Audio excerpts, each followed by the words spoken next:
Bonsoir à tous, j'espère que vous allez tous parfaitement bien. Merci en tout cas d'être présents ce soir pour une réunion importante, une réunion qui parle de l'avenir de Nozay et notamment de différents projets. Donc cette réunion va s'accentuer effectivement au niveau du quartier du Verger. Comment elle va se passer? Vous allez avoir différents interlocuteurs qui vont effectivement intervenir. Monsieur le maire tout d'abord, ensuite l'aménageur, vous aurez également l'urbaniste, le paysagiste, l'entreprise Datacat et également notre aide en termes d'aspect culturel également. Ensuite, à la fin des présentations, donc vous pourrez également poser toutes vos questions. Le but, c'est que ça soit constructif. Donc, on écoute d'abord, parce qu'il y a beaucoup de réponses qui vont être faites après. Et ensuite, on pose les questions et on essaiera d'y répondre le mieux possible. Je laisse la parole à Didier Perrier, maire de Nozay. Merci. Alors, bonsoir à toutes et tous. Ce soir, j'ai le grand plaisir de vous exposer le travail effectué en synergie avec nos différents partenaires durant ces 2 dernières années, afin de se projeter vers le Nozay de demain. Nous continuons donc la phase de concertation publique avec vous, car vous vous souvenez, elle a commencé très tôt durant ce mandat électoral. Dès 2021, nous entamions ce processus. Ce soir, nous en sommes à la 6e phase de concertation. Comme vous le savez tous maintenant, en tout cas nous l'espérons, c'est sous une impulsion législative, réglementaire et surtout un besoin en logement sur notre territoire que ce projet est né. Pris dans la constellation et le dédale des lois que personne ne peut ignorer. Les amendes nous rappellent vite qu'avoir une vision passéiste est un illogisme. Les amendes ne sont pas contournables et la préfecture peut préempter à tout moment sur notre commune. Alors continuons d'être habiles et proactifs pour maîtriser notre avenir. D'abord vécu comme une véritable contrainte, car le changement nécessite souvent de l'accompagnement, nous avons voulu tourner cette situation de la manière la plus avantageuse possible pour notre commune. Un village qui se transformera, certes, mais dont nous ferons tout pour conserver son identité verdoyante. 64% d'espace agricole, 11% d'espace forestier. C'est notre identité, c'est notre ADN, et nous le conserverons car c'est ce que nous aimons. Les investissements effectués en attestent. Une commune qui gardera son attractivité pour ses habitants, ses commerçants, son service public dans son ensemble et ses entreprises. Alors, dans tout cela, comment anticiper l'avenir pour nos seniors, nos futures familles, nos jeunes, afin qu'ils puissent continuer de vivre dans notre havre de paix, dans cet écrin de verdure que je connais maintenant depuis 42 ans et que nous aimons tous. Pour toutes ces personnes également que je reçois en mairie ou au téléphone qui souhaitent s'installer sur notre chaleureuse et bienveillante commune. L'habitat, dit-on, fait le citoyen. Une de nos réponses passe par un parcours résidentiel viable et durable dans le temps. C'est ce fastidieux travail sur lequel nous avons planché ardemment. C'est à vous maintenant, sur ces pré-projections, et j'insiste bien, car comme vous allez le constater, le projet est loin d'être abouti. C'est à vous donc de continuer à évoquer vos souhaits pour notre belle commune. Déjà, suite aux premières concertations ensemble, un certain nombre de vos remarques ont été prises en compte. Ce soir, j'ai l'honneur donc de recevoir différents acteurs avec qui nous avons œuvré pour vous présenter ces intentions où l'environnement, notre bassin d'emploi, notre économie locale, nos logements, nos services publics auront été notre boussole à tous. Je voulais donc remercier les gens qui vont intervenir. Je voulais également vous dire que Madame la députée aurait dû être présente à nos côtés ce soir, mais elle n'a pu le faire. Mais elle reste joignable si toutefois il y a une question, notamment par rapport à la loi SRU. On avait travaillé avec elle justement pour faire une proposition de loi à l'Assemblée nationale qui a été effectuée, mais qui malheureusement n'a pas abouti pour des raisons politiques certainement. Je veux également saluer Monsieur le directeur général France de Datacat, qui est présent, Alexandre Delaval, Jean-Charles Métairie, Nexity, Endroit Envers, A26, Architecte, K36, mes agents communaux, mes élus, et vous tous, mes chers concitoyens, interrogés et intéressés par l'avenir de notre formidable commune de Nozay. Alors, je vais enlever ça pour que tout le monde puisse bien voir.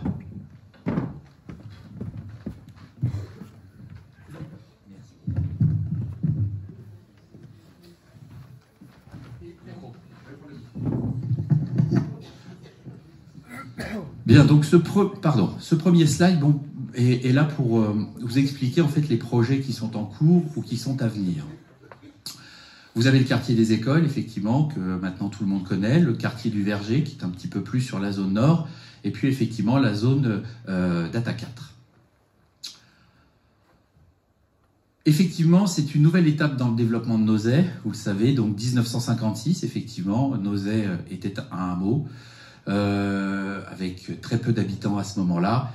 Et vous le voyez, entre 1987 et maintenant sur 2025, on passe d'un hameau à un village étendu et surtout un village unifié. Ce qui est important en fait dans cette carte, c'est surtout de pouvoir se rendre compte que il y a parfois des gens qui me demandent mais pourquoi vous le mettez là? Pourquoi vous le mettez pas ailleurs? Bon, de toute manière, si je le mettais ailleurs, hein, on avait mis ces logements ailleurs, les gens qui habitent ailleurs m'auraient dit mais pourquoi vous le mettez pas ailleurs? Bon, là, ce phénomène-là est lié au fait que quand on regarde bien sur la carte, on se voit en fait effectivement que ça crée une unicité au niveau de notre village et qu'il y a une continuité en fait aujourd'hui dans ce qui peut être proposé. Alors, les motivations du projet, j'en ai parlé un petit peu dans mon introduction. Évidemment, le premier projet est surtout de pouvoir proposer un parcours résidentiel pour les Nozayens. Il y a trop de jeunes qui partent de Nozay sans nos jeunes, sans justement pouvoir avoir de logement.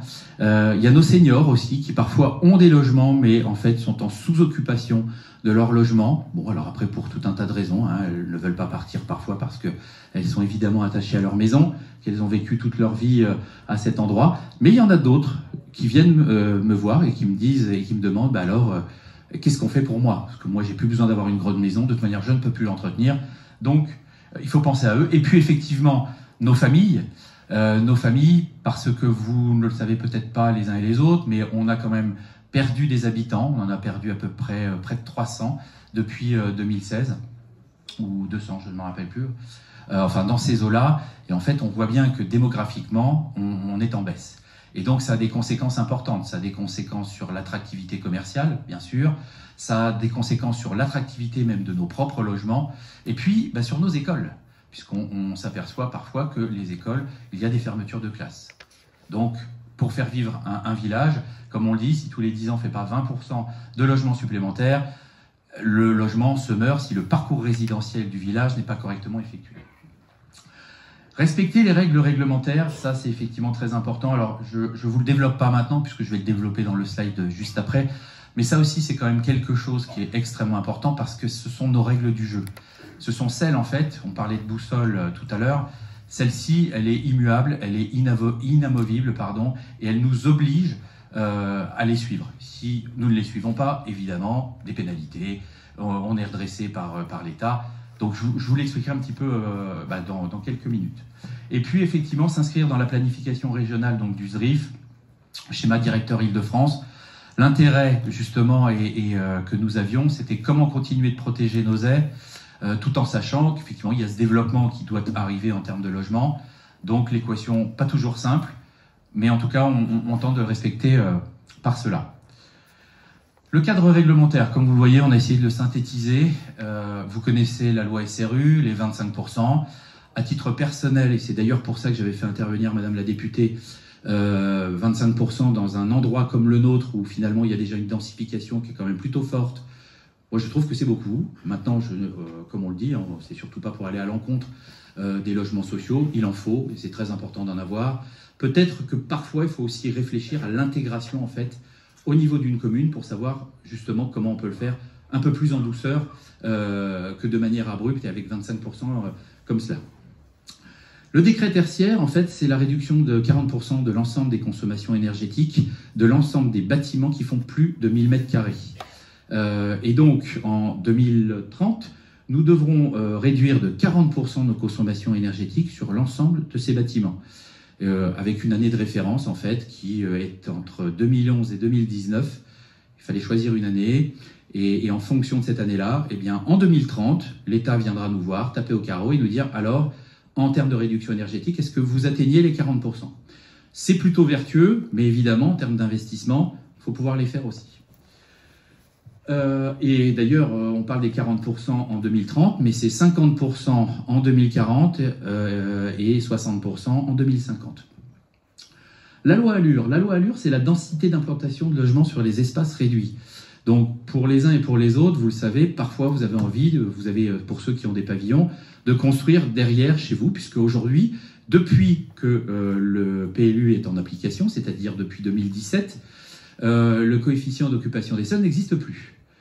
Donc, pour le coup, ça veut dire qu'on peut construire un petit peu partout et sur des surfaces qui, parfois, peuvent être assez réduites. Ça, c'est effectivement la loi Allure. Par rapport à cette loi Allure, ce qu'il faut rajouter, c'est que quand vous construisez, il ne faut pas oublier une chose, c'est qu'il y a un phénomène mécanique qui fait que ça vient s'intégrer, en fait, nous, dans les chiffres des logements sociaux. Plus vous, en tant que Nauséens, vous construisez, nous tous, ici, eh bien, plus, effectivement, l'augmentation du taux de logement social augmente. Voilà. Alors, des fois, c'est un petit peu... c'est pas simple, ce sont des mécanismes un peu pervers, je l'avoue, mais en tout cas, c'est cette loi qui aujourd'hui, elle s'applique. La loi Elan, elle est dans le cadre de l'évolution du logement et des transitions écologiques et numériques. Donc, en fait, comment on fait aujourd'hui pour avoir des bâtiments qui soient plus intelligents, en tout cas au niveau numérique, si toutefois c'est possible, et c'est ce que l'État propose par le biais de la loi Elan. La loi ZAN, climat, résilience et traces, puisqu'en fait elles se suivent les unes et les autres, c'est la réduction justement des emprises au sol des bâtiments avec justement des compensations végétalisées obligatoires. Vous construisez, vous compensez par le biais de la végétalisation de manière obligatoire. Plutôt vertueux, mais aussi avec des injonctions contradictoires, parce que je vous rappelle qu'on nous demande en fait de construire beaucoup, mais en même temps sur des surfaces qui sont moindres. Là aussi, c'est une belle équation, en tout cas, qu'on se doit de pouvoir résoudre. Voilà. Moi, j'en ai fini, en tout cas, et c'était important de pouvoir vous remettre dans ce contexte-là, que vous soyez toutes et tous bien au courant, bien informés. Et encore une fois, vous remercier d'être présents ce soir. Et je vais donc passer la parole à notre aménageur Nexity, Corentin. C'est à vous. Bonsoir à tous, merci Monsieur le maire de me passer la parole. Je suis ravi d'être ici, je m'appelle Corentin Pronos, je travaille chez Nexity. Nexity, on est aménageur du quartier du Verger pour le compte de la ville de Nozay. Qu'est-ce que c'est aménageur? Aménageur, c'est l'opérateur qui va réaliser les travaux d'aménagement, c'est-à-dire les voiries, les cheminements, les placettes, l'aménagement de l'ensemble des réseaux pour viabiliser des terrains qui seront ensuite construits par d'autres opérateurs, donc pas forcément Nexity, des promoteurs, des bailleurs et des particuliers aussi qui pourront construire leur maison individuelle sur des terrains. Donc on a un contrat de 10 ans avec la mairie de Nozay, une concession d'aménagement, et on va accompagner la ville sur toute la durée de cette opération. Alors on ne travaille pas tout seul, avec nous il y a toute une équipe d'urbanistes avec A26 qui est ici présent, A26, André Anvers qui est paysagiste, il y a des bureaux d'études, il y a un écologue aussi, EOD, qui nous accompagne pour faire le projet le plus vertueux possible, et Eclet 36 qui interviendra sur une démarche de participation artistique tout au long du projet. Alors ce projet, vous en entendez parler depuis longtemps, on intervient alors que des réflexions ont déjà été conduites. Vous voyez ici en 2017, il était déjà quelque part inscrit dans le PLU, alors pas du tout complètement défini. Il y avait 2 secteurs sur Villarceau et Lunézy qui étaient déjà inscrits dans le document d'urbanisme. Le PLU, c'est le plan local d'urbanisme qui définit l'affectation des terrains sur la commune. En 2021, la collectivité a commencé à engager une concertation avec vous. Alors, il y a des photos. Vous voyez, il y a eu, je crois, 6 réunions publiques ou ateliers de travail qui se sont tenus. Et pour nous, c'est très très riche de pouvoir arriver quand on a déjà une concertation très très solide qui a été faite. C'est-à-dire qu'il y a eu beaucoup de matière dans les réflexions que vous avez faites sur des thématiques comme les mobilités, l'environnement, l'habitation, les services. Vous avez dit énormément de choses. Là, il y a une slide qui reprend certaines des propositions. Donc, on voit qu'il y a des choses qui sont liées à l'habitat, des habitations sur des bâtiments pas trop volumineux, limiter les hauteurs, R+3 maximum. Tout ça, c'est des choses qui ont été retenues et validées ensuite par la ville sur l'environnement, un quartier qui soit très vert avec des espaces végétalisés, des cheminements piétons, qu'on puisse vraiment circuler à pied dans le quartier. La question du stationnement aussi, en nombre suffisant, elle a été soulevée. Et puis tous les services qu'on peut apporter en complément. Alors, à partir de ça, il y a des objectifs qui ont été définis. Alors ça, c'est pas un résumé de la concertation, mais ça pose les principaux objectifs qui ont été posés pour le projet. Monsieur le maire en a parlé. Répondre à un besoin de logement diversifié pour créer des parcours résidentiels, c'est-à-dire qu'un quartier qui puisse accueillir autant des personnes qui sont étudiantes, des couples sans enfants, des familles, des personnes âgées qui vivent déjà à Nozay et puis qui au bout d'un moment ils sont dans une maison, ils voudraient pouvoir rester sur place et continuer de vivre ailleurs dans un logement plus adapté sur la ville. Donc tout ça, ces parcours résidentiels, ça appelle des formes d'habitat, des types de logements qui sont aussi variés. On n'habite pas dans le même logement quand on a une famille ou quand on est tout seul. Alors, il y a des chiffres qui ont été arrêtés, même avant que nous on intervienne. Les 600 logements, ça c'est une donnée de départ qui avait été statuée par la ville. Et puis 45% de logements aidés, ça veut dire qu'il y a une part de logements sociaux. Et puis il y a aussi des logements aidés pour aider l'accession à la propriété. Il y a par exemple un dispositif qui s'appelle le BRS, Bail Réel Solidaire, qui fait partie de ces 45% de logements aidés et qui seront répartis sur les deux secteurs, 600 logements, sur Villarceau et sur Lunézy. Donc c'est à peu près 80%, donc ça fait 480 logements sur Villarceau et à peu près 120 logements sur Lunézy. À la louche, c'est à peu près ça, mais il y a des choses qui peuvent encore un petit peu évoluer. Il y a aussi des indications sur les hauteurs. Là, la ville a été très claire, limiter les hauteurs à R+2 plus attique. Attique, ça veut dire que le dernier niveau, il est un petit peu en retrait par rapport à la façade du bâtiment pour qu'on perçoive moins la hauteur des bâtiments. Donc un premier thème comme ça sur le logement, la diversification des formes, des types de logements. S'intégrer à l'existant et à la naturalité nozéenne. La question de la nature, évidemment, dans cet espace, ça saute aux yeux, elle est extrêmement importante. Donc la préservation des trames naturelles, la mise à valeur des paysages, conservation entre Villarceau et Lunézy de la zone agricole. Mais quand on parle de mise en valeur des paysages, c'est pas que des mots, c'est-à-dire que dans le quartier, il y a plus de 1000 logements, on essaie de le calculer, il y a 1100 logements, 1100 arbres qui seront plantés. La nature dans le projet, c'est aussi la transformation de ces espaces agricoles. Il y a 65% à peu près des espaces agricoles qui seront utilisés pour la réalisation du projet, qui seront convertis en espaces verts.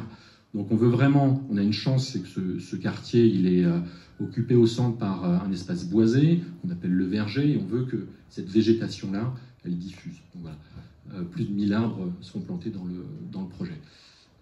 On veut créer un écoquartier exemplaire. On a parlé des cheminements. La place du piéton sera très importante. Comment on fait quand on habite dans le quartier pour aller par exemple au collège? Est-ce qu'on doit passer par la rue de Villarceau? Comment on se déplace? Les espaces verts. Tout ça, ce sera sanctionné par une labellisation écoquartier dans laquelle la ville s'est inscrite. Et Data 4 est aussi présent, on en parlera tout à l'heure. Un point important, il y a un data center qui va être créé sur le site historique de Nokia. Et c'est aussi une opportunité pour le quartier parce que c'est-à-dire qu'on pourra raccorder le quartier au data center pour disposer de la chaleur fatale, c'est-à-dire la chaleur qui est émise par le data center et qui n'est pas utilisée. Donc ça permet d'avoir un chauffage avec une énergie renouvelable et locale. Voilà, ça c'est un schéma des premières orientations qui avaient été validées en 2021 à l'issue de cette phase de concertation. Donc on voit les deux secteurs, Villarceau, Lunézy, on voit la trame verte qui connecte les deux, et puis des principes de liaison de rue, de reconnexion entre les deux parties, de part et d'autre du verger, et puis la connexion entre Villarceau et Lunézy. Donc ça a été aussi un point de départ pour nous dans les réflexions sur le quartier. Vous allez voir des plans qui sont un petit peu plus détaillés. On est parti de ça, et on est parti de toutes les réflexions sur de la concertation qui a été faite. Alors, ce que vous allez voir tout à l'heure, ce n'est pas des plans figés. Au contraire, on est là pour vous présenter ici des choses, pour avoir des premiers retours. Puis on va continuer la concertation dans des formats peut-être plus resserrés et plus participatifs aussi, sur des thèmes comme la place de la nature dans le projet, les espaces publics, comment justement on se déplace dans le projet, est-ce qu'on fait à certains endroits des jeux pour les enfants, mais toujours de manière plus concrète. L'idée, c'est pas de se reposer les questions qui ont été posées en 2021, mais d'arriver à le spatialiser, à le localiser, à rendre les choses vraiment extrêmement concrètes avec vous. Sur les formes architecturales aussi, les ambiances urbaines, vous avez déjà émis des propositions. On sent qu'il y a une volonté de respecter l'esprit de village de Nozay dans le nouveau quartier. Mais après, est-ce qu'on habite de la même manière à Villarceau, où on est dans le prolongement du village existant, ou à Lunézy, où on est plus entre les arbres, un petit peu plus reculé? Est-ce que c'est les mêmes caractéristiques architecturales? Ça, c'est des questions qu'on peut se poser, qu'on se posera avec vous. Voilà. Quel service à la population on peut trouver?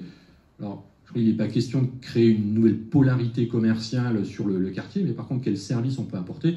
Service public, service privé, une crèche. Qu'est-ce qu'on va faire de la ferme de Lunézy? Le secteur, il est sur une partie qui est en friche aujourd'hui, la ferme de Lunézy. Est-ce qu'on essaie de retrouver une activité dans la continuité de cette dimension agricole? Est-ce qu'on apporte d'autres choses, d'autres types de services? Une salle des fêtes, il y a des choses qui ont été dites, c'est sans doute des bonnes idées. Et comment on le raccroche à la vie de quartier?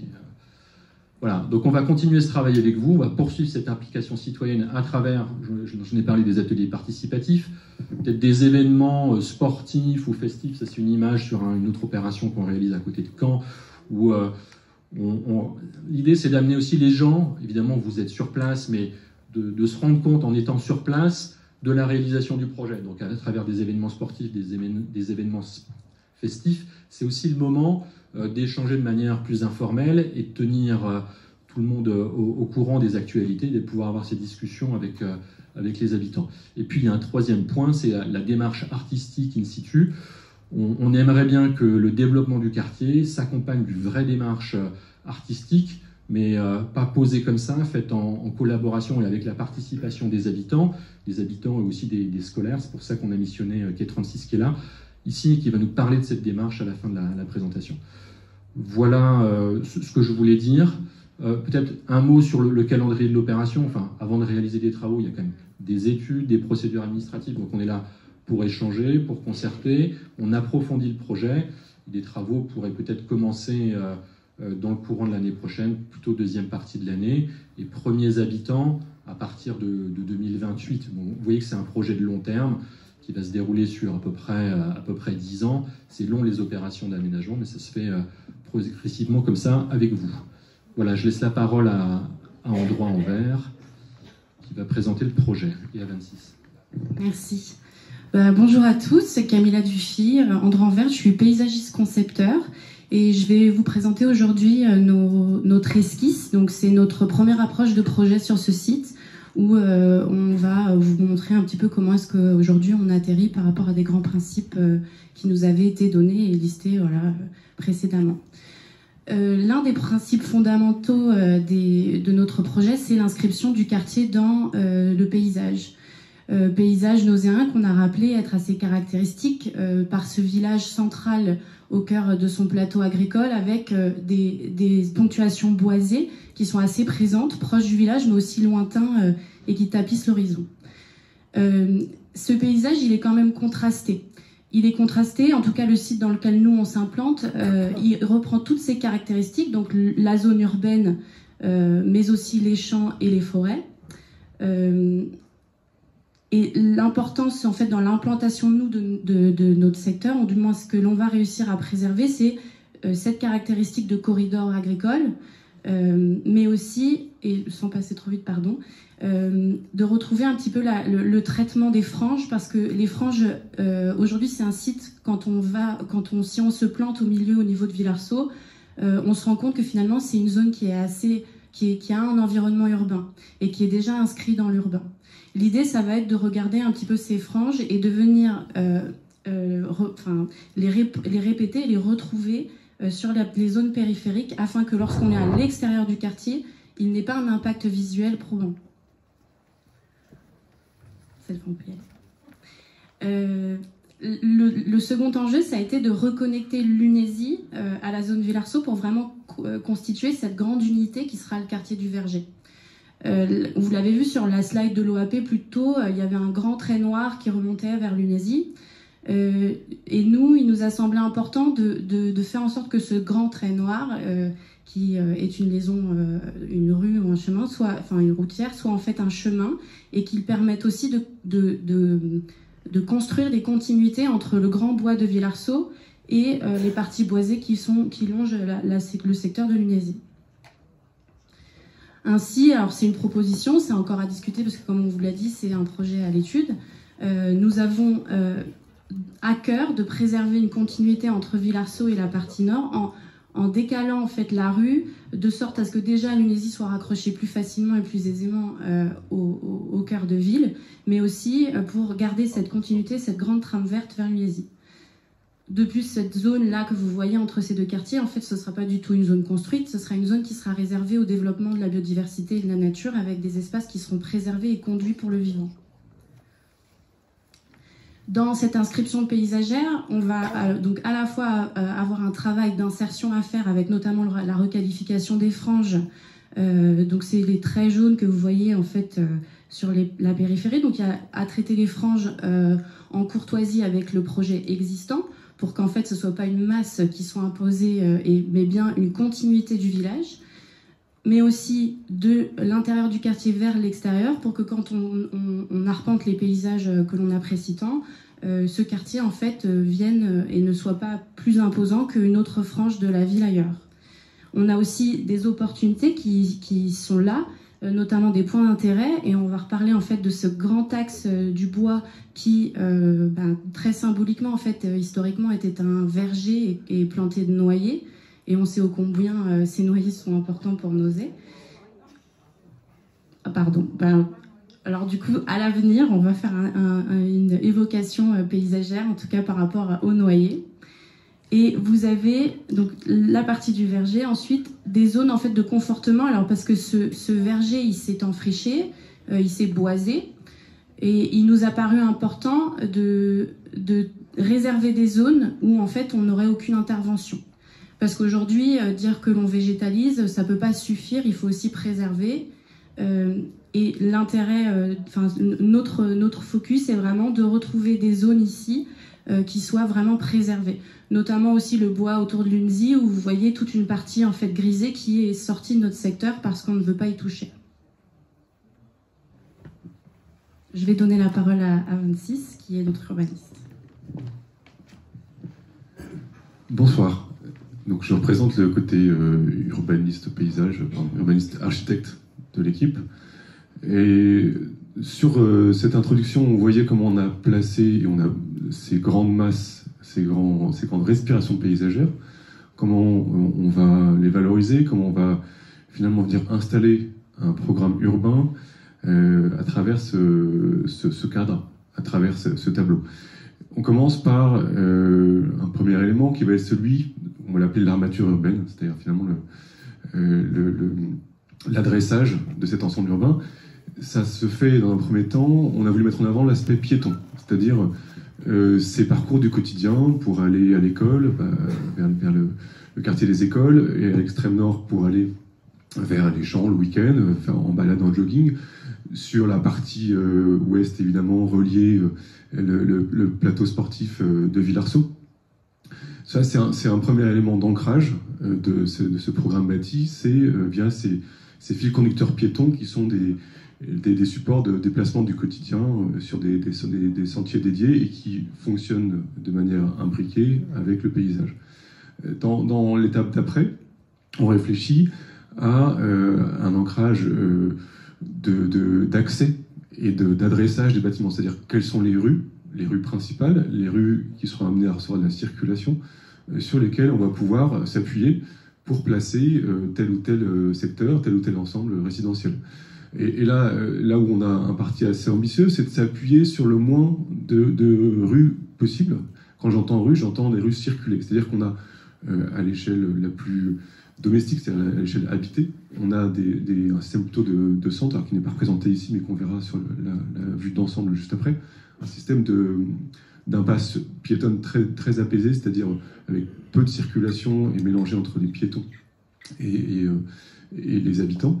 Mais pour ce qui est de la circulation automobile, on s'appuie du nord au sud sur le sentier de la Poupardière, qui mène jusqu'à la partie Lunésy, et on a assez simplement une circulation en boucle, plutôt en sens unique, de manière à limiter ce qu'on appelle le flux de transit, c'est-à-dire des véhicules qui passent devant les uns les autres et qui à terme peuvent peuvent amener un impact en bruit. Donc ça, c'est quelque chose qu'on cherche vraiment à atténuer le plus possible. Une fois ces grandes structurantes installées, on se pose la question de tout cet aspect programme résidentiel. Qu'est-ce qu'un programme résidentiel? C'est un ensemble d'éléments spatiaux volumétriques. Ça va être autour des logements sous diverses formes, des petits ensembles résidentiels, des ensembles qu'on appelle des intermédiaires, qui sont des maisons de ville superposées, et puis des maisons individuelles plus simples. Donc, si on regarde sur la diapo d'après, alors là, on a une installation qui est encore assez numérique, c'est-à-dire qu'on est encore dans une recherche de comment on vient mettre un programme qui est un programme ambitieux.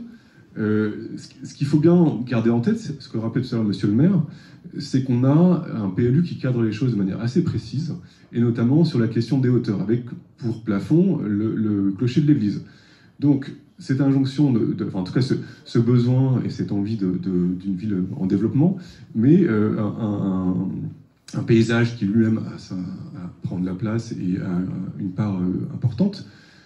Donc ensuite, la question, c'est comment on est capable d'aller de manière judicieuse, de manière continue, dans un juste dialogue avec ce qui existe, donc avec le bourg historique, les lisières de la route de Villarceau, qui ont été construites plus récemment, les opérations plus récentes sous forme de logements groupés.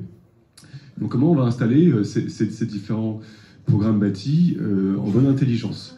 Et si on passe la petite animation qui vient juste après, on a notamment une logique globale qui est une logique qu'on appelle de mixité, c'est-à-dire on a envie de faire cohabiter, de ne pas avoir un seul endroit où on mettra tous les logements les plus hauts, à contrario un seul endroit où on mettrait les maisons. On est dans une logique où tout ça cohabite, à la fois, comme on le disait, en bonne intelligence, c'est-à-dire on va se mettre en continuité quand on est plutôt sur un voisinage de maisons, c'est plutôt là qu'on va adresser des volumétries basses, moyennes, et on a une approche graduelle pour aller s'élever le long d'un grand axe est-ouest, qui est une sorte piétonne, qui est une sorte de maille paysagée, une promenade qui traverse le verger.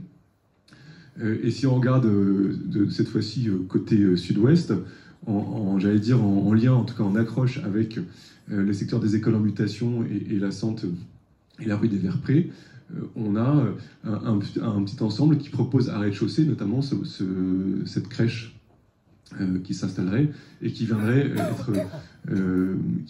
présenter un jardin qui serait lui-même en continuité avec cette centre.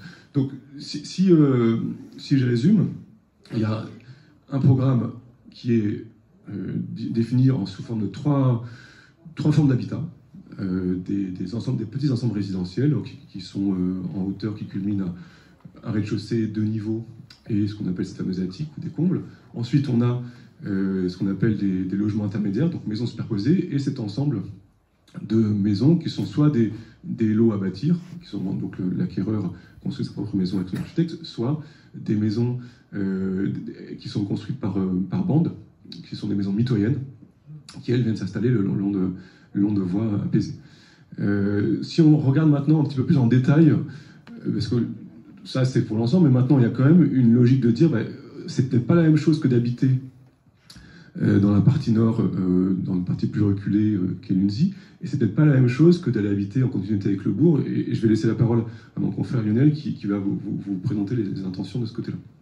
Alors on va parler un petit peu d'architecture, alors surtout pour parler d'urbanisme aujourd'hui. L'avantage de l'urbanisme, c'est le temps de l'écoute, donc vous écoutez aussi, on a fait des éléments programmatiques, mais je trouve que c'était intéressant aussi d'avoir un petit mot sur l'architecture. Bon, j'ai eu la chance de démarrer il y a plus de 3 décennies ma carrière architecturale dans l'Essonne, donc c'était un département que je connais bien. Nozay, c'est pas la ville du Bois, c'est pas Lompont, c'est pas Villiers. Chaque ville a ses caractéristiques. Et je ne vois pas qu'on ait une production architecturale, je dirais que ce soit un petit peu banale, mais qui s'accroche à des éléments qui sont propres à Nozay. J'ai eu la chance, alors quand j'ai construit il y a longtemps à Nozay, d'avoir une grande collection de cartes postales, par exemple. J'ai retrouvé aussi un livre de Nozay. J'ai plus le nom de l'auteur, je crois que c'était Joannet ou un nom comme ça aussi, Joannin, voilà, merci de me le rappeler. Donc c'est des éléments intéressants aussi parce que on nous critique un peu, nous les architectes, finalement on a une architecture un petit peu banalisée aujourd'hui de toiture terrasse, d'immeubles, finalement on a l'impression de voir le même à Toulouse, à Montpellier, à Massy. Donc il faut qu'on travaille sur cette architecture noiséenne, on va la travailler ensemble. Elle correspond à différentes périodes de notre époque. Il y a la meulière qui est un élément important et structurant, des murs aussi. Il y a les toitures, donc je trouvais, il y a beaucoup de confrères de mettre un toit, ça leur pose des problèmes. Ça ne me pose absolument pas de problème. En plus, ça permet de cacher des ouvrages techniques, souvent, qui sont de plus en plus importants. Donc on va travailler sur ces ambiances architecturales. On a mis quelques illustrations de programmes. Même, bien évidemment, il y a beaucoup de maisons dans ce projet.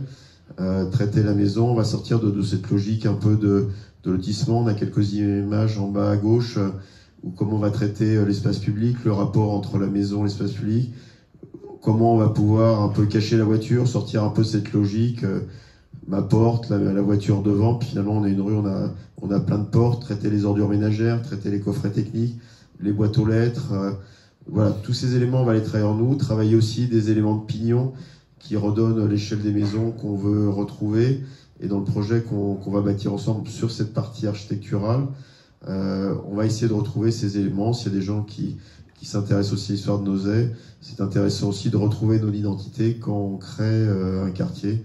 Donc il serait quelques images pour donner ça. Les hauteurs, on en a parlé, puisqu'elles sont limitées dans le cadre du projet. Il y a aussi quelque chose qui me tient à cœur, et vous êtes présents, aujourd'hui on n'a pas construit, donc c'est de respecter les riverains et les gens qui sont autour, donc leur intimité, leur voix, c'est quelque chose auquel je suis attaché. On va voir aussi les gens, chaque personne a un problème des fois personnel, de proximité, de loin, de vue. Je trouve qu'il faut respecter ces éléments-là, et dans le cadre des ateliers, on aime bien discuter de ces problèmes-là avec vous. On peut discuter, on a les choses à dire. On verra après, on peut rentrer aussi dans un format numérique qui peut nous permettre de voir qu'est-ce que vous voyez réellement de chez vous, c'est quoi la ville du futur. Les outils numériques nous le permettent, et j'y attache beaucoup d'importance donc dans la poursuite du projet, avec cette architecture qu'on va traiter de bourg, on pourrait dire grève de bourg, haut d'éléments. Donc voilà un petit peu sur cette partie architecturale. Je ne fais pas trop long là-dessus, parce qu'on reviendra dans le cadre des ateliers. Juste un mot sur la partie LUNSI, parce que nous, architectes, on aime bien prendre du temps de parler de nos projets, mais le temps est compté. Là, on est dans une ambiance complètement différente. Comme vous le savez, on est sur un secteur qui s'est enfriché. On a des très beaux arbres, notamment, on a ces vieux chênes autour de l'étang, mais on a aussi un patrimoine arboré moins qualitatif, mais qui a le mérite d'être là. Donc on a à cœur, on a identifié avec notre consoeur paysagiste ces arbres qui méritaient, qui pouvaient être conservés, et on a été installé dans la même logique, en tout cas en termes de ces trois typologies architecturales, on a été installé ce programme-là. Il y a une différence notable, c'est que on n'aura pas la possibilité de se stationner. Alors, on n'a pas parlé de stationnement, mais ça c'est un point important. On sait qu'il y a toujours, c'est un sujet qui peut être un sujet de débat. Dans cette partie-là, on a comme, et d'ailleurs sur le reste du projet, comme mot d'ordre, de ne pas mettre de stationnement en sous-sol, puisqu'on sait qu'il y a des gros problèmes d'eau dans le sous-sol. On a eu récemment des exemples un peu partout de sous-sol inondés. Donc on peut avoir là par exemple des logiques où on mettrait des voitures à rez-de-chaussée. Ça c'est un élément. L'autre élément structurant sur cette partie de l'UNSI, c'est comment habiter avec les arbres, comment habiter dans une clairière. Donc ça veut dire qu'on est capable d'aller jouer sur l'aspect bioclimatique aussi, c'est-à-dire assez bêtement, mais les arbres perdent leurs feuilles en hiver, donc on fait entrer la lumière naturelle qui est moins nuisance en hiver, et à contrario, on est capable d'aller cohabiter avec un feuillage puisqu'il dégage de l'ombre en été. Le troisième élément structurant de cette partie de l'UNSI, c'est cette ferme de l'UNSI réhabilitée, avec une programmation à l'étude, c'est-à-dire en lien avec l'accueil du public, soit un lieu festif, soit un lieu agricole, il y a des pistes en cours d'étude, mais qui est un lieu qu'on voit quand on arrive par la partie sud. Une des premières choses qu'on voit, c'est en fond de perspective sur cette rue-là, cette ferme rénovée, qui trouve toute sa place et qui donne un petit peu le ton en termes de gabarit sur les logements groupés. Sur ces identités architecturales. Un dernier détail là-dessus aussi, on a peut-être plus de liberté sur le mélange de styles architecturaux à l'UNSI. On s'autorisera peut-être, ça c'est une intuition qu'on a, mais dont on voulait parler avec vous, peut-être qu'on pourrait mélanger un peu plus les styles contemporains, qui peuvent se traduire par notamment des toitures terrasses, alors qui ont aussi l'intérêt de retenir un petit peu l'eau, et des architectures peut-être plus à pente, etc. C'est ce qu'on a essayé d'illustrer dans ces quelques visuels. Et je crois qu'avant de laisser la parole à nouveau à Camilla, il y avait quelque chose sur les végétaux. C'est au suivant. Oui. Se dire aussi qu'on a parlé tout à l'heure du paysage, maintenant on parle d'architecture, il y a une vraie imbrication entre les deux. Ça passe par un élément, un ingrédient très important dans la réussite d'un quartier résidentiel, c'est ce qu'on appelle les interfaces, c'est-à-dire comment je peux habiter dans mon rez-de-chaussée, puisque je suis protégé par un jardin, par un retrait, comme on dit dans le langage PLU, qui va faire 2, 3, 4 mètres, qui me permettra en été d'aller sortir une table et de ne pas être en contact direct avec les véhicules qui passent ou les enfants qui vont à l'école le matin. Et donc ce qui illustre cette diapo-là, c'est cette importance, cette imbrication très forte entre les espaces plantés privatifs, donc devant les maisons, derrière les maisons. On n'a pas parlé aussi de tout ce que doivent gérer ces terrains en termes d'hydraulique, puisqu'on a des lois assez strictes sur retenir l'eau avant de l'écouler dans le réseau public. Et plus globalement aussi, ce qu'impose le PLU sur des taux de végétalisation à la parcelle.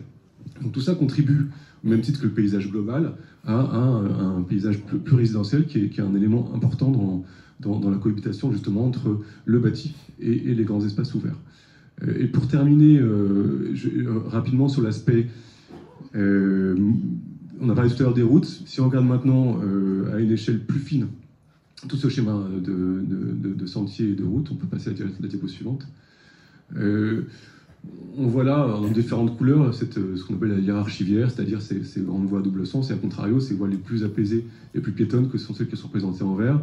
Et en termes de stationnement aussi, puisqu'on le mentionnait tout à l'heure, 3 façons de venir se stationner, soit directement dans un garage ou dans une parcelle quand on est en maison, soit sous forme de poches qui peuvent être à la parcelle, comme on le mentionnait tout à l'heure dans la partie Lunzi, soit, et ça c'est quelque chose d'assez novateur qu'on n'a pas forcément l'habitude de voir, c'est ce qu'on appelle des parkings en ouvrage. C'est-à-dire c'est des parkings, plutôt que de les faire en sous-sol, on disait que c'est contraignant de les faire en sous-sol, on a un peu tendance à les superposer. Et ça, c'est un vrai challenge, et ça, on l'a fait ailleurs, on l'étudie en ce moment. J'étais ce matin à Saclay, où on a le même sujet, et où on a un maire qui est très, très à cheval sur la qualité et l'intégration urbaine et architecturale. Et on se pose ces mêmes questions de comment être capable d'aller mettre des voitures verticalement dans des bâtiments qui ont une optique de réversibilité, c'est-à-dire qui demain, parce qu'on l'espère quand même tous un jour, même si on sait que ça ne sera pas en un an ou deux, que demain on aura moins de voitures en ville, donc peut-être que à terme ces bâtiments ils peuvent devenir autre chose, et en attendant ils sont capables d'aller prendre une bonne partie des stationnements des résidences groupées, ce qui permet aussi de laisser ces stationnements sur le seuil, de ne pas faire rentrer les voitures partout au pied des maisons. Donc ça on aura peut-être l'occasion d'en discuter. Et je m'arrête là et je repasse la parole à Camilla. Dans les sujets que l'on va avoir à échanger ensemble, on a fait une première projection en fait des espaces publics qui seraient amenés à voir le jour par l'apparition de ce quartier. C'est pas des espaces publics qui sont destinés simplement aux habitants du quartier, mais bien à l'ensemble de la commune. Ces espaces publics, ils sont répartis assez en équilibre sur le quartier. Donc on les a nommés, mais bon, ça c'est aussi un travail qu'on fera avec vous. Le square des écoles, donc qui se situe en amorce du quartier sur la partie nord, en liaison avec le quartier des écoles. La clairière ludique, donc qui prendra un peu le cœur du quartier, qui aurait vocation à devenir un espace public de jeux ludiques, sportifs pour profiter du bois en famille. Nous avons aussi le noyer retrouvé, donc le verger retrouvé transformé en forêt de noyer, où en fait on aurait une sorte d'évocation un peu symbolique d'un bois retroussé, où on aurait cette formation de verger, donc très rectiligne, qui ressortirait, et ce serait un espace de rencontre orienté pour les activités familiales. Aussi des liaisons en fait, alors en frange, parce que la frange est assez importante sur la partie nord, une frange de promenade qui puisse lier en fait les différents réseaux de promenade et qu'on puisse rejoindre quelques randonnées plus au nord. La réserve de la Poupardière, donc on le disait, où on n'aura pas trop droit de siéter en tant qu'humain, mais où on va développer des choses pour les animaux. Et le parvis Lunésive qui accompagnera donc l'ancienne ferme. Alors on va passer très rapidement quelques slides qui commencent à donner des idées. L'idée c'est de vous amener avec nous et de commencer aussi à vous projeter en fait dans ce que pourraient devenir ces espaces pour ensuite que ça mouline et que vous reveniez en discuter avec nous sur des ateliers où on décidera plus précisément ce que l'on y fait, comment, avec quels matériaux, quel mobilier. Donc un square des écoles qui serait plutôt tourné vers l'agrément et la rencontre avec quelques petites zones d'attente et du design actif pour les enfants. Le verger et donc la forêt de noyer qui serait, donc, comme je vous le disais, en amorce du parc et qui donnerait une bonne respiration visuelle au niveau de la rue de Villarceau, avec la possibilité d'une reconnexion symbolique au Haut-de-Bois et de rencontres et d'activités autour des noix.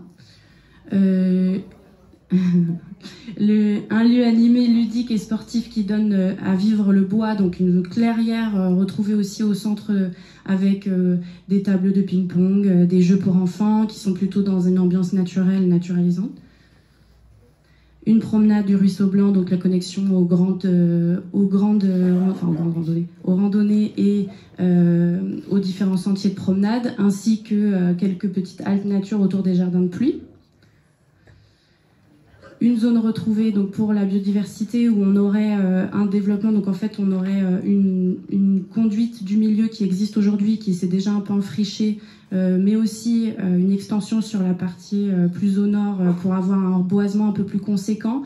Alors on ne va pas rentrer dans le détail là parce que c'est une étude qu'on suit avec l'écologue. Il y a un écologue qui table sur ces questions et pareil ça fera l'objet d'un atelier. Et enfin la ferme de Lunézy, donc un lieu qui serait là pour célébrer un peu la vie à Lunézy autour d'un équipement qui a vocation d'être assez polyvalent, où on pourrait avoir des rassemblements et que ça puisse profiter à tout un chacun. Je vais laisser la parole à Data 4.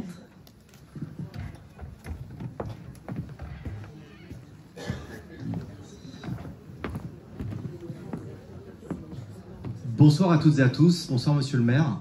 Merci beaucoup pour tous les éléments que vous avez apportés là. On est ravis effectivement d'être ici ce soir avec vous. Pour donner un petit peu de contexte, je vais vous présenter Data 4 dans une seconde. Moi je suis Alexandre Delaval, je suis le directeur général France de Data 4. On est présent sur le territoire depuis quasiment une vingtaine d'années maintenant. Et les heureux propriétaires d'un petit lopin de terre du coup à Nozay depuis 2023 où on prévoit effectivement de déployer un campus d'intelligence artificielle dont on va vous parler. Juste en préambule, on est venu ici ce soir effectivement en collaboration et en parfaite harmonie avec les différentes équipes et les différents projets qui vous ont été présentés. Notre dossier, notre développement est aujourd'hui en cours d'instruction auprès des services spécifiques administratifs et du coup fera l'objet d'une réunion publique prochainement dédiée à ce projet-là. On aura l'occasion de distribuer ou en tout cas de vous expliquer beaucoup plus en détail tous les éléments du projet. Là, ce soir, c'est un peu ce qu'on appelle un teasing, vous montrer ce que l'on est en train d'envisager en concertation avec la mairie depuis plusieurs années maintenant et avec les différentes parties et idéalement en parfaite harmonie avec tout ce qui vous a été présenté. Donc juste pour Data 4, donc c'est une entreprise française, on reste français. Donc oui, il y a certaines discussions sur l'actionnariat. Cela n'a absolument rien à voir. L'entreprise demeure française et on y est très attaché. Donc 20 ans d'existence, installée sur le territoire du plateau de Paris-Saclay, en particulier à Marcoussis aujourd'hui et demain également à Nozay. Acteur 100% européen, on y est attaché également. Les 19 ans, donc presque 20 ans d'expérience, on en a parlé. Et déjà une activité qu'on va vous présenter juste après sur la commune voisine. Voilà un petit peu ce qu'on est capable de faire. Reprise de friches industrielles, ça c'est vraiment quelque chose qui est important. Monsieur le maire, vous évoquiez le cadre réglementaire tout à l'heure, notamment avec le décret tertiaire. Nous y sommes tenus. C'est une obligation que nous devons respecter, c'est-à-dire la réduction des consommations de manière très significative avec un objectif de neutralité carbone dès 2030. C'est important, nous nous y tenons. Et le deuxième élément, c'est ce qu'on appelle la zéro artificialisation nette des sols. C'est dans quelle mesure est-ce que nous sommes capables de redévelopper une friche industrielle, alors soit abandonnée, soit en perte de vitesse. Et c'est exactement ce que l'on a déjà fait aujourd'hui et ce que l'on souhaite envisager de faire à Nozay, sur le site où Nokia avait effectivement ses bureaux jusqu'à maintenant. Nokia qui par ailleurs demeure sur le site encore à nos côtés.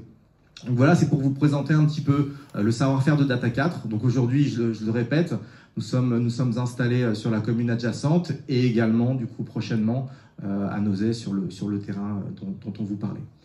L'innovation, très important pour nous, évidemment, des outils technologiques qui répondent à nos besoins à tous, que ce soit pour les usages privés ou que ce soit pour les usages professionnels, que l'on appelle du cloud computing, de la digitalisation ou demain, justement, de l'intelligence artificielle. Tous ces éléments que l'on va vous présenter et l'innovation que l'on met à profit permet justement de répondre à ces différents enjeux. Donc plusieurs éléments. Le premier, effectivement, ce qu'on appelle le data center biocirculaire, pure innovation en partenariat avec l'Université de Paris-Saclay, donc à quel point nous sommes engagés auprès du territoire, dans la mesure où l'on va récupérer la chaleur dite fatale que l'on évoquait tout à l'heure, la chaleur des data centers, pour développer une culture d'algues qui va après, derrière, avoir différents usages, soit de la cosmétique, soit de l'alimentation, soit, par exemple, de la captation de carbone. Donc tous ces éléments-là sont en pleine innovation chez nous.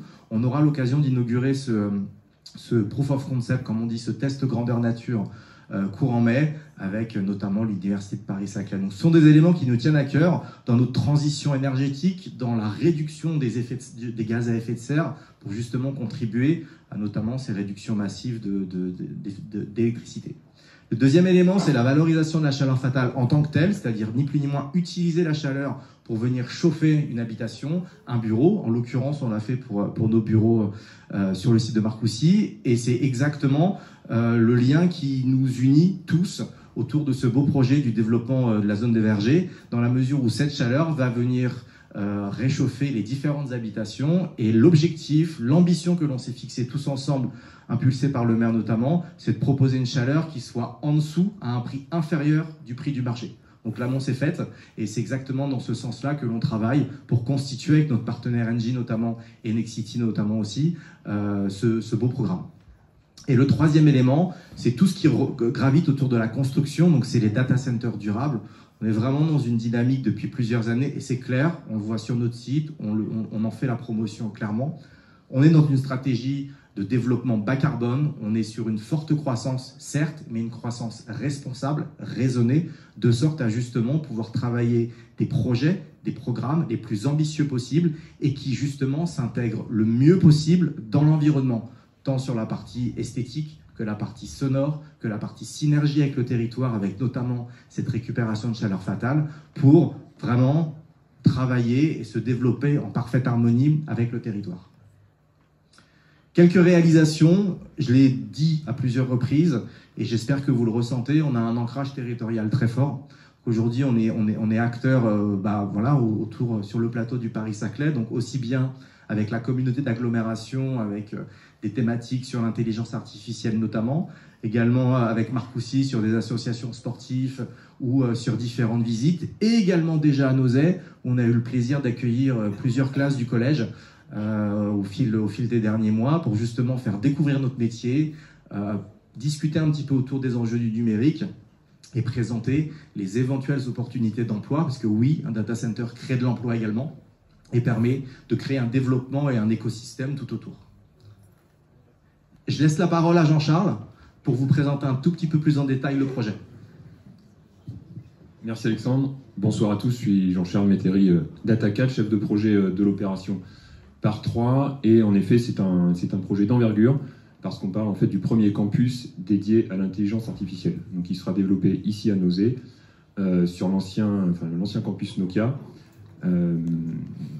et qui représente aussi une grande opportunité pour faire écho à ce que tu disais Alexandre. Ça va permettre la réutilisation d'un espace qui est aujourd'hui fortement artificialisé, imperméabilisé, et donc c'est aussi en écho à ce que disait monsieur le maire tout à l'heure, ça permet aussi de ne pas artificialiser demain des espaces agricoles, par exemple, pour y construire de nouveaux bâtiments.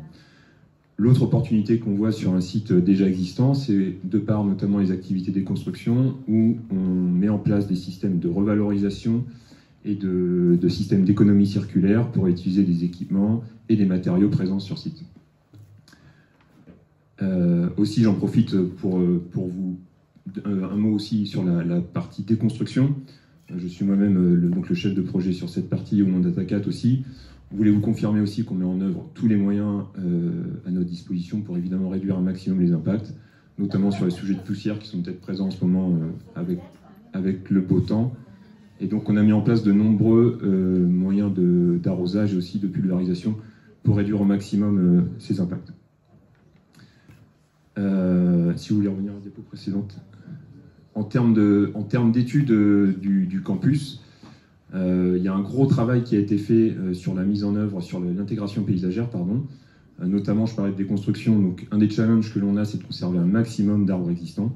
Il y aura aussi, en phase de construction, la plantation de nombreux arbres. On parle de plus de 400 arbres qui seront plantés. Le tout, évidemment, aussi dans le respect du PLU de Nozay. Et pour vous donner un peu plus de détails aussi, donc on ne rentre pas tellement dans les détails, on aura la construction de 3 data centers que vous pouvez voir ici, un bâtiment administratif qui permettra d'accueillir jusqu'à 200 personnes pour l'exploitation demain de ce campus. Et on ne le voit pas sur les plans, il y aura aussi le bâtiment dédié à la récupération de chaleur pour l'utilisation sur la zone à côté. Sur la gauche, là, vous voyez le découpage entre la partie qui est encore utilisée par Nokia et la partie demain qui va être utilisée pour la construction des 3 data centers que vous voyez sur la droite, avec le reste des infrastructures. On a quelques jalons ici qui sont sur la phase réalisation. Donc la fin des travaux de déconstruction qui va arriver à la fin du mois de mai. Ensuite, à partir de la fin de l'été, en septembre, nous aurons le démarrage des travaux qui seront en premier lieu des travaux de terrassement, puis de VRD et de construction, pour arriver à une mise en exploitation d'une première phase du premier data center en deuxième semestre 2027. Et ça coïncidera aussi évidemment avec la montée en charge de ce data center, la mise à disposition de chaleur pour les quartiers avoisinants. Et enfin, on prévoit la fin du phasage des travaux pour fin 2030 avec les 3 data centers qui seront en service. Merci à vous. Je reprends juste la parole une petite seconde pour compléter un élément. Donc on parlait d'intelligence artificielle. Bon, je pense que plusieurs d'entre nous s'en servent déjà plutôt pas mal. Il y a un vrai élan, notamment au niveau de la France. On était à l'Élysée début février pour le sommet de l'IA, justement, pour annoncer des investissements assez conséquents. Le groupe Data 4 envisage de développer 15 milliards d'euros d'investissement en France dans les 5 prochaines années. Donc c'est relativement important. Et c'est ce qui nous permet justement de pouvoir arriver avec des projets esthétiquement jolis, bien travaillés, qui s'inscrivent bien dans l'écosystème, et surtout avec un vrai élan de souveraineté numérique qui quand même est relativement important, en particulier en ce moment, avec un vrai soutien gouvernemental sur ce type de thématique. Donc on est ravis d'être français, on est ravis de continuer à pouvoir se développer et de pouvoir vous proposer des sites de la sorte. Voilà, merci beaucoup. Bonjour à tous, moi je suis Édouard Zetoun de la société K36, donc on est une agence d'ingénierie culturelle, une maison de production d'art, et on est ravis d'être là, puisque donc, notre travail dans le cadre de ce projet, donc vous l'aurez compris, des transformations importantes de la ville, vous allez être beaucoup consultés, vous allez être beaucoup associés aux réflexions, mais nous notre volonté à travers l'art, c'est que vous participiez aussi à construire des objets, des éléments avec les artistes, pour vraiment que vos enfants demain, ils aient contribué à un parcours qui va se créer au fil du temps, qui va connecter le centre ancien, le nouveau projet, la ZAC du Verger, l'Unésie, et que demain à Nozay, en traversant tous ces espaces, ce soit ponctué d'œuvres d'art auxquelles chacun d'entre vous auront pu contribuer grâce au soutien des différents partenaires qui pilotent la ZAC et également le nouveau data center qui va arriver. Donc la démarche, elle a vraiment cette vocation à être participative, donc de venir avec vous dans les écoles, avec vos enfants et avec tous ceux qui voudront y participer, de collaborer avec des artistes, de réfléchir à qu'est-ce qu'on a envie de construire, comment on le construit, que ces temps-là permettent de créer des objets avec lesquels vous pourrez repartir, mais aussi des objets plus importants qui vont au fil du temps venir se déployer sur tout le parcours, donc au fil du développement de ce site, et donc d'avoir des œuvres pérennes et que demain, Nozay, ce soit une vraie destination artistique et que quand on se balade sur le territoire, on ait cette chance de pouvoir découvrir aussi de l'art auquel chacun des Nozayens aura participé. Donc évidemment, Nozay, c'est une ville où la nature est hyper présente. Notre volonté, c'est que ça se poursuive.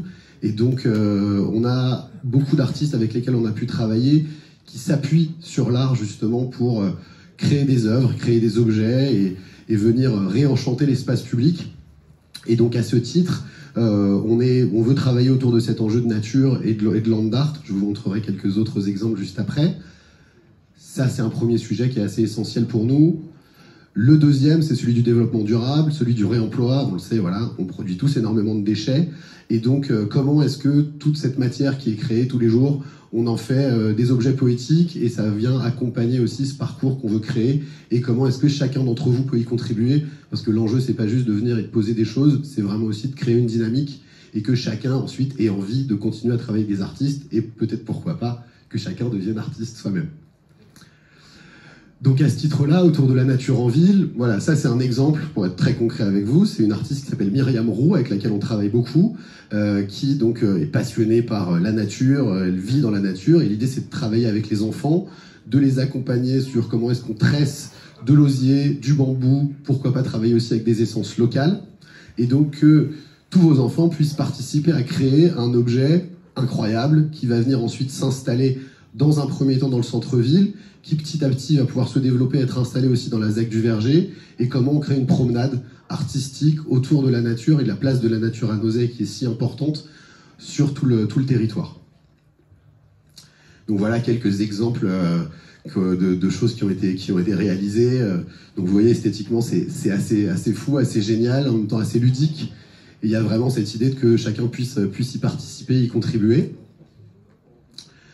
Le deuxième sujet, c'est le sujet du réemploi. Donc bon, vous l'avez entendu, on en parle beaucoup, aussi bien d'un point de vue légal que dans notre quotidien. C'est indispensable aujourd'hui de se dire qu'est-ce qu'on fait de nos déchets, comment est-ce qu'on est un peu plus vertueux, comment on respecte mieux la nature aussi. C'est assez central. Et donc il y a beaucoup d'artistes qui s'en sont emparés. Donc l'idée, c'est de pouvoir travailler un peu sur le même processus avec des artistes justement qui se servent de matériaux plastiques, de déchets et qui créent des objets assez iconiques, assez géniaux, et donc d'apprendre aussi à vos enfants, et à vous si vous le souhaitez encore une fois, à pouvoir justement créer aussi de choses qui sont des détritus, des choses que vous allez jeter, d'en faire des objets poétiques et un peu chouettes pour accompagner cette balade dans la ville. Et donc voilà quelques exemples. Ce que vous voyez en haut à droite, c'est en haut à gauche, pardon, c'est un artiste qui s'appelle William Amor.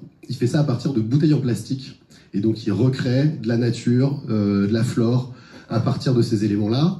On travaille aussi avec des artistes qui font des nichoirs à partir d'éléments de déchets. Et donc, ça, pour le coup, pour vos enfants qui pourraient créer des nichoirs qui seront ensuite installés, qui seraient occupés par des oiseaux dans le Verger ou dans le centre-ville de Nozay, on sait que c'est assez fort, ça marche toujours très bien. Et surtout, l'idée, c'est de s'inscrire vraiment dans le temps. Donc, quand vos enfants seront grands aussi, l'idée, c'est que ces œuvres soient encore là et qu'ils puissent les montrer à leurs propres enfants et venir tous en être fiers et vraiment accompagner ce parcours et cette appropriation. Et voilà, donc quelques autres exemples de ce qu'on peut réaliser. Et l'idée, c'est que la démarche, elle se porte sur le temps long, à chacune des étapes du développement du projet, pour qu'à la livraison finale, on ait un parcours qui soit dense, vivant, et qui permette vraiment d'accompagner ce renouveau de la ville.